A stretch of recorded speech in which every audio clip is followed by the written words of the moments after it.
Bonjour tout le monde, on se retrouve aujourd'hui pour un Get Ready With Me nouveauté. Je vais tester des produits teint aujourd'hui avec vous. J'ai 3 nouveautés à tester. Le nouveau, entre guillemets, fond de teint de chez Tarte. Ça fait longtemps qu'il est sorti aux États-Unis. Il vient enfin d'arriver en France. C'est le fond de teint Hydroflex Serum Foundation dans la gamme C de chez Tarte. Et ils ont également sorti un anti-cerne dans la même gamme. Et il a beaucoup de succès. Cet anti-cerne, c'est le Powerflex. Et la personne qui était sur le stand de Tarte aux journées presse Sephora m'a expliqué que vraiment la particularité de cet anti-cerne, enfin sa caractéristique principale, c'était qu'il suivait vraiment les mouvements de la peau, qu'il était très stretch et que du coup il ne marquait absolument pas les rides, les ridules, un petit peu en fait comme le Lancôme, voilà. Donc j'ai beaucoup d'espoir dans cet anti-cerne là et j'ai eu des retours très positifs à son sujet. Et nous allons également tester ensemble les nouveautés de Huda Beauty. Ce sont les Cheeky Tints, ce sont des blush sticks et j'ai pris 2 teintes. Je vais vous swatcher, vous montrer tout ça. Comme d'habitude, si vous avez testé certains de ces produits, je vous attends dans les commentaires pour savoir ce que vous en pensez. Et comme vous l'aurez remarqué, j'ai déjà fait mon maquillage des yeux. J'ai fait un truc hyper simple et si vous vous demandez quel mascara je porte... Je porte le mascara de chez MAC, voilà, que je ne quitte plus. Je vous ai posté un reel sur Instagram par rapport à ce mascara en vous donnant mon avis quasiment définitif. Donc n'hésitez pas à nous rejoindre sur Instagram et à aller checker ce que je pense de ce mascara. Je vais commencer par tester aujourd'hui donc le fond de teint Sérum C Hydroflex de chez Tarte qui est vendu sur Sephora 39,90 €. On a 30 ml à l'intérieur. J'ai pris 2 teintes, la teinte 20S et la teinte 25S. J'ai des petits doutes concernant les teintes, mais bon, c'est pas grave. Les promesses de ce fond de teint: courance moyenne, effet poids plume, fini naturel, effet seconde peau. Sérum illumine, lisse et hydrate pendant 12 heures. Ne fait qu'un avec votre peau, ne file pas, effet sans plâtre. Anti-transpiration pour un éclat frais et effet bonne mine, camoufle facilement les imperfections. Ici, 25S, définitivement trop foncé pour moi. Ici, 20S, ça devrait aller, ça va être, je pense, un petit peu foncé, mais bon, ça fera l'affaire. Et vous pouvez voir que ce fond de teint est très liquide. On a vraiment une texture presque... comme de l'eau sur ce produit. J'ai déjà appliqué ma base pour le teint. Tous les produits que j'ai utilisés hors caméra seront dans la barre d'infos, hein, comme d'habitude. Et donc, je vais travailler ça à l'éponge. J'ai l'éponge chez Make Up Forever. Et il y en a une d'entre vous qui m'a expliqué à quoi servait ce côté-là. Moi, je pensais que c'était pour travailler aussi le fond de teint. On m'a dit non, c'est pour le déposer sans que ça absorbe du produit. Parce que déjà, quand on le dépose, effectivement... ça peut absorber du produit, l'éponge, surtout sur des fonds de teint très liquides comme ça. Donc là, ça tombe bien avec ce fond de teint Tarte. Et ensuite, ben, on a le côté mousse pour travailler le produit. Et en fait, je suis contente parce que la teinte est très adaptée à ma carnation. Je pensais qu'il serait un petit peu plus lumineux que ça, ce fond de teint. Là, on est sur un produit avec un fini semi-mat, je dirais.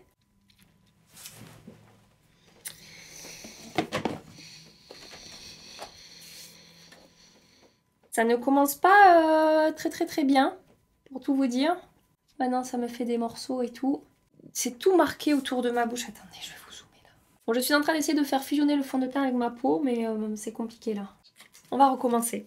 Là, non, je ne reste pas comme ça, surtout que je dois sortir de chez moi et tout. Donc, je retire le fond de teint, je remets des soins et je reviens essayer de l'appliquer par-dessus une autre base. Parce que là... je suis pas contente du tout. Donc là, j'applique ma base Gucci. Vous savez, le fluide de beauté, le sérum de beauté, fluide soyeux, c'est ça, qui me permet en général, quand j'ai ce genre de problème avec des fonds de teint qui se fondent pas bien à la peau, qui me permet de régler ce genre de problème et les fonds de teint fusionnent très bien en général avec cette base. Ce que je vais faire aussi, c'est que je vais faire un petit mélange des 2 teintes parce que finalement, j'ai même trouvé que la teinte 20S que je pensais être trop foncée, bah, c'était un petit peu clair finalement sur mon visage. Je sais pas, je dois avoir des petits soucis de vision, j'en sais rien. Et donc ce que je vais faire, c'est que je vais le travailler vraiment petit à petit parce que j'ai quand même l'impression que c'est une texture qui sèche rapidement. Donc je veux donner toutes les chances à ce fond de teint qui a l'air d'avoir une texture très fine en plus. Donc ça serait cool que j'arrive à le faire fonctionner sur ma peau. Bon, c'est un petit peu mieux, mais j'ai quand même beaucoup de mal à faire fusionner la matière avec ma peau. J'ai l'impression que vraiment ça ne matche pas. Ça veut pas Ça veut pas bien se fondre et fusionner. C'est beaucoup moins catastrophique que la première fois, mais définitivement, je peux vous dire que voilà, c'est pas une texture qui a l'air de fonctionner avec mon type de peau. C'est dommage parce que la texture est vraiment très très fine. Et je pense que si ça se fondait mieux, le rendu aurait pu être vraiment, comme ils disent, effet seconde peau et tout. Mais là, sur moi, c'est... On voit la matière, on voit la texture. J'ai du mal à rendre la texture imperceptible sur ma peau, en fait. Voilà, c'est ça que je veux vous dire. J'ai du mal à m'exprimer aujourd'hui.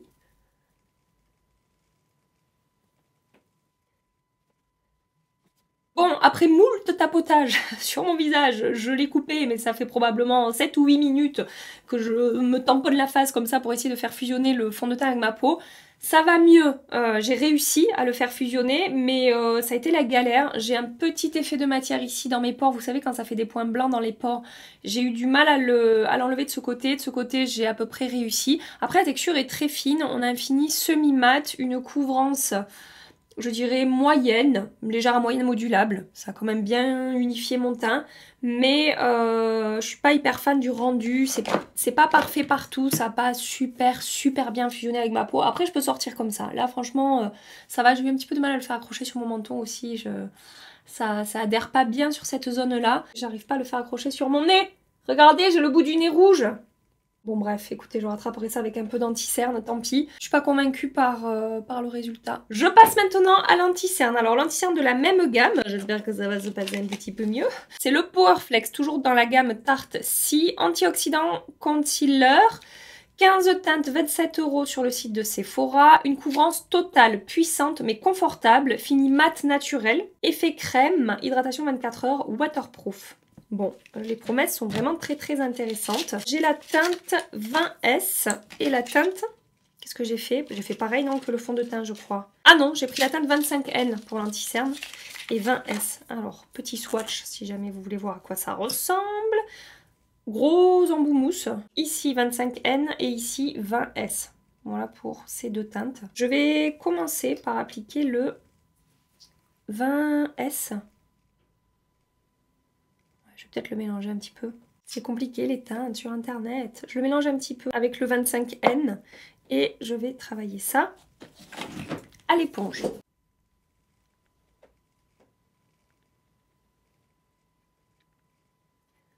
Je corrige un petit peu là où le fond de teint n'a pas voulu accrocher, donc le bout de mon nez et mon menton. Alors, ça se passe bien mieux avec l'anti-cerne, c'est-à-dire que pour le coup, ça fusionne avec ma peau, je n'ai pas eu de difficulté à le travailler.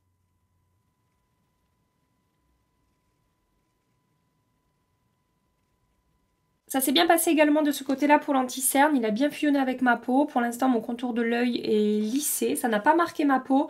Au niveau de la couvrance, je dirais qu'il y a une couvrance forte. Après j'ai des cernes quand même qui sont très marquées, donc pour qu'il n'y ait aucune ombre qui transparaisse au travers de mes anti-cernes, c'est quand même un petit peu compliqué. Mais et puis là j'ai été malade et tout, donc j'ai les cernes vraiment encore plus marquées que d'habitude. Mais voilà, au moment de l'application ça s'est bien passé. Au niveau de son fini, de son rendu, pour le comparer un petit peu avec les deux Shape Tape que j'ai testés, et j'en ai parlé avec Elise du compte Instagram Bulletooth Rose, je vous en ai déjà beaucoup parlé. Elle m'avait dit, et je suis d'accord avec elle, qu'il est plus mat que la version Ultra Creamy. Je suis tout à fait d'accord avec elle. Mais en même temps, il est moins mat que la version classique du Shape Tape. Voilà, au niveau de la couvrance. Peut-être que le Shape Tape original est un petit peu plus couvrant. Mais voilà, globalement quand même, ça s'est bien passé. Ce que j'ai remarqué par contre, c'est que là où j'ai essayé de le fondre avec le fond de teint, j'ai eu encore une fois un petit peu de mal à faire fusionner les matières ensemble, mais vu ce que j'ai observé et vu ce que je vois là sur ma peau avec le fond de teint, ça commence déjà à partir en sucette. Je pense que c'est à cause du fond de teint, parce que l'anti-cerne, je trouve qu'il a un joli rendu sur le contour de mon œil. Je vais le laisser sécher comme ça, on va voir comment est-ce qu'il évolue. Je pense qu'il faudra que je retape un petit peu sur mon ras de cils pour, comme d'hab, replacer un petit peu la matière une fois qu'il aura séché sur mes ridules. Hors caméra, j'applique mon bronzer et je reviens tout de suite avec vous pour tester les blushs Huda Beauty. Bon, c'est compliqué aujourd'hui, hein. Même mon bronzer, j'ai eu du mal à le travailler par-dessus le fond de teint. Vraiment, le fond de teint, ça va pas sur ma peau et pourtant, c'est mon bronzer Tom Ford hein, que je connais par cœur et que je sais appliquer. Et je sais pas, bon ça va, j'ai réussi à le travailler, mais ça a été un peu laborieux quoi. Bref, Produit suivant que je vais tester avec vous, donc on est parti sur les nouveautés Huda Beauty. Ce sont les Cheeky Tint Blush Stick qui coûtent 25 € sur le site de Sephora. On a 5 teintes. 5 grammes de produits, les promesses. C'est un blush stick crémeux et hydratant, enrichi d'un extrait de litchi vitamine E, se fond instantanément sur la peau. Convient à tous les types de peau, mélanger, associer, superposer les teintes, modulable et longue durée, 9 heures d'hydratation, sans alcool, sans parfum, convient aux personnes véganes. Qu'est-ce qu'ils nous disent? Intransférable, waterproof, résiste à la sueur et à l'humidité. J'ai pris la teinte Perky Peach ici et la teinte Proud Pink qui est ici. Ça c'est bien flashy, bien peps là pour le printemps et pour l'été, ça peut être très sympa. Mais aujourd'hui, par rapport à mon maquillage des yeux, je vais partir sur la teinte Perky Peach. Je prends mon pinceau numéro 4 de It Cosmetics. Je vais en prélever sur le bout directement du pinceau. Bon, le pinceau est pas très dense, je ne sais pas si ça conviendra. Oh si, ça apparaît. C'est léger, hein.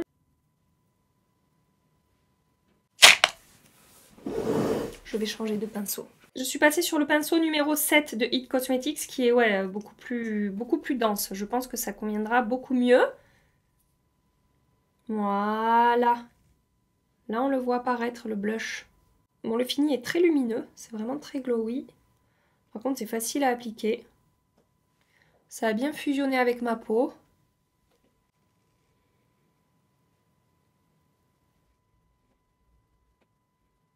Ça s'est bien passé pour l'application. La texture est très jolie, c'est fondant, ça fusionne bien avec la peau.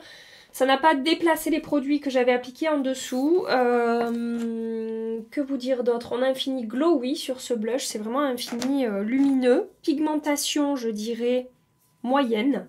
On a le temps de construire, on a le temps de travailler le produit, c'est pas une pigmentation intense. Au niveau de la texture, c'est un petit peu collant, mais pas énormément. J'ai des blushs crème qui sont plus collants que ça. Attendez, je finis de travailler, j'en rajoute un petit peu. Il faudra vraiment que je reteste ce blush par-dessus un autre fond de teint. Mais j'ai beaucoup plus galéré avec le bronzer qu'avec le blush. Donc je me dis que voilà, le blush, on est sur une texture quand même qui est intéressante. Il faut aimer les finis glowy, un petit peu glass skin, peau effet mouillé comme ça. Si vous n'aimez pas ce genre de rendu, passez votre chemin. Mais pour le coup, franchement, c'est réussi. J'ai une très très belle lumière sur le teint. Je finis mon maquillage, je vais poudrer, terminer mon maquillage des yeux. Et je reviens avec vous et je peux vous dire déjà, je vous le redis encore, hein, que le fond de teint là autour de ma bouche, c'est déjà en train de dégénérer un petit peu au niveau de l'effet de matière. Sur les ailes de mon nez ici, c'est pas super non plus. Pour l'instant, l'anti-cerne il va bien aussi, je trouve que la matière évolue bien. Il est un petit peu plus mat qu'il y a 10 minutes là. Effectivement, on a un fini ouais, semi-mat, voire mat même, je dirais. Hein. Je ne l'ai pas poudré. Il a quand même perdu pas mal d'éclat par rapport à tout à l'heure, mais voilà, ça reste très joli au niveau de la texture. Je reviens avec vous tout de suite. J'ai terminé mon maquillage. Bon, la poudre a fini d'achever le fond de teint. J'ai utilisé ma poudre Shape Tape Setting Powder de chez Tarte.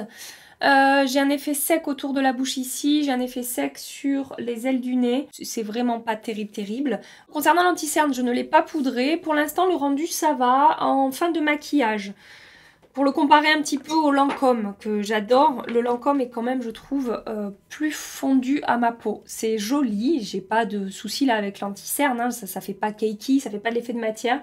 Mais je trouve le Lancôme plus imperceptible en termes de texture, un petit peu plus lumineux également. Comme ça, au premier abord, j'ai quand même tendance à préférer le Lancôme, même si globalement ça va. Et concernant le blush, écoutez, il a bien supporté le fait d'être poudré.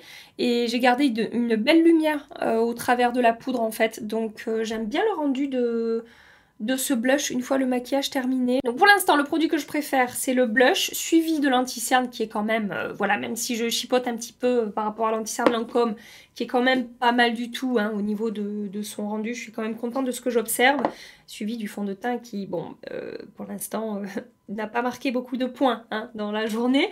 On se retrouve ce soir, je vais aller passer ma journée, je reviendrai vous montrer la tenue des produits au fil des heures, mais ouais, ça me plaît, ça c'est vraiment le genre de rendu en ce moment que j'aime beaucoup. Et c'est une teinte, la teinte Peach là, Perky Peach, qui...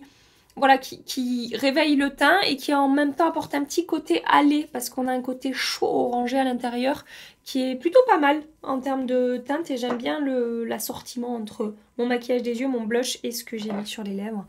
un de mes gloss préférés de toute ma collection, le Lust Gloss Pat McGrath en teinte Bronze Temptation. Voilà, je vous fais des bisous et je vous dis à ce soir pour moi, pas tout de suite pour vous. Ça fait presque 9 heures que je porte le maquillage. Comme vous pouvez le voir, je n'ai pas fait de retouche. Je brille, mais je brille. Au-delà du fait que j'ai beaucoup de sébum sur mon front en particulier et même sur ma zone T, c'est pas joli. Franchement, ça a vraiment pas bien évolué sur ma peau. Ce n'est pas positif du tout de ce côté-là. Je sais même pas quoi vous dire de plus, juste il faut que je reteste parce que vraiment, ça ne va pas. Je vais pas rentrer dans les détails, il y a un petit peu tout qui déconne. Et concernant blush et bronzer, alors le bronzer normalement il tient sur moi, mais là je sais pas ce qui s'est passé, c'est peut-être à cause du fond de teint justement, mais c'est une catastrophe. J'ai des démarcations, ça n'a pas tenu, ça s'est décroché, c'est rare que j'ai des problèmes de tenue sur blush et bronzer, mais là, alors plus de ce côté que de ce côté, peut-être que j'ai un peu touché mon visage, mais le blush est censé être sans transfert, bon là apparemment ça a transféré puisqu'il n'y a plus rien, donc ça a dû bouger à un moment ou à un autre. Et de ce côté, il y a moins de traces, mais c'est quand même, c'est pas terrible. Le seul produit qui n'a absolument pas bougé, c'est l'anti-cerne. L'anti-cerne, il a très bien tenu. Évidemment, voilà, on voit un petit peu plus mes rides là que ce que j'avais ce matin, mais ça n'a pas vraiment filé dedans, ça ne les a pas amplifiés. C'est juste un rendu normal en fin de journée après 9 heures de produits portés sur la peau. Donc finalement, l'anti-cerne est le produit qui se comporte le mieux aujourd'hui. Je vais le retester, enfin je vais retester tous les produits mais séparément. Et le blush, je vais le tester par-dessus un fond de teint qui tient bien et que je connais et je vous en reparle. Soit ici, soit sur Instagram comme d'habitude. N'hésitez pas, comme je vous dis à chaque fois, je sais, je me répète, mais après on me pose des questions sur YouTube et j'ai déjà répondu sur Instagram. Donc voilà, si vous voulez ne pas rater certaines informations, n'hésitez pas. Et puis sur TikTok aussi, il m'arrive de poster des trucs maintenant de temps en temps. Je vais vous laisser ici pour aujourd'hui. J'espère que cette vidéo vous a plu. Écoutez, on peut pas être toujours sur des produits qui fonctionnent, sur des réussites. Hein, voilà, de temps en temps, ça déconne un petit peu. Aujourd'hui, c'est un jour sans, on va dire. Si cette vidéo vous a plu malgré le résultat de mon maquillage, pensez à la liker avant de partir. Pensez à vous abonner si vous voulez continuer les aventures avec nous. Et en attendant ma prochaine vidéo, je vous fais des milliards et des milliards de bisous. Prenez soin de vous et à très bientôt. Bye bye.